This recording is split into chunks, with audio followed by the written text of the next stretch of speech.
he still sported the same distinctive mutton-chop sideburns and steel-gray hair, he looked older and thinner now, carrying the weight of years and regrets.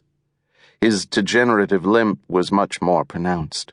He had retired at the end of the last rebellion and intended to stay out of the limelight, wanting nothing more than to tend his grapevines, play with his grandsons, and let his son Escobar be the next renowned military hero. But as the new rebellion went sour, Percival had been dragged out of retirement and pressed back into service at the Diadem's command.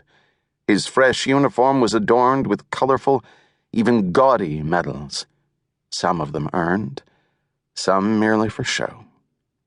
Forcing himself not to show weakness or hesitation despite his chronic limp, he strode at a brisk pace that exuded authority.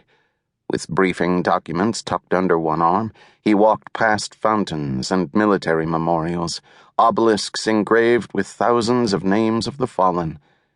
But his thoughts were preoccupied. Diadem Michella and Lord Riamini had requested a special briefing, and Percival knew he would have to tell them what they wanted to hear. 5 sleek fighters streaked across Arok's sky, performing aerial maneuvers, which impressed those who were impressed by that sort of thing.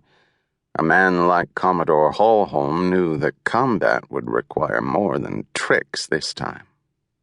He mounted the marble steps of the pillared headquarters building and glanced at the engraved quotes from past heroic commanders. One of his own pithy sayings was included somewhere, but he had never bothered to find it. Pennants of noble families hung outside the arched entrance, arranged according to their financial sacrifice. Inside the hall, red banners carried the names of lesser families who had lost sons and daughters during the bloody battles of the general's first rebellion. Percival lifted his chin and made his way down the oddly empty hall to the giant simulation chamber. With a glance at his chronometer, Commodore Hallholm saw that he was precisely on time, and he entered. The curved ceiling of the simulation chamber was embedded with high-res holographic projectors. During wartime, the chamber had been used for combat scenarios and tactical planning, but in the decade of calm after Adolphus's exile to Hellhole, it was primarily used for wealthy noble officers to experience immersive simulations of the Battle of Sonjeera or other famous engagements, particularly the ones in which Commodore Hallholm had defeated the rebel general. That way, the participants could imagine being heroes themselves. The Diadem and the Black Lord sat in VIP participation chairs in the prime viewing area. They did not rise as Percival presented himself to them.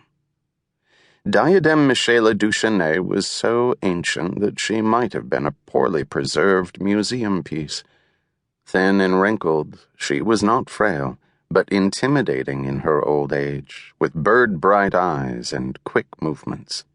Defying her own mortality, Michella remained lean and healthy, keeping herself fanatically fit, as if she intended to rule for yet another century. Over her long reign, the old woman had survived many battles, and Percival knew not to underestimate her. Generally, Michella liked to present a sweet, maternal demeanor, convinced that her people loved and adored her, but she was as comforting as a bed of glass shards. Beside her, Lord Riamini sat dressed entirely in black, as usual. The Black Lord was 2 decades younger than Michella. His body was soft and eyes hard. Though he was primarily a politician and businessman, he was not afraid of command and had seen battle firsthand. But unlike a commander who simply had a war to win, Riamini had something to prove. He wanted to be the next Diadem. Percival held out his briefing papers.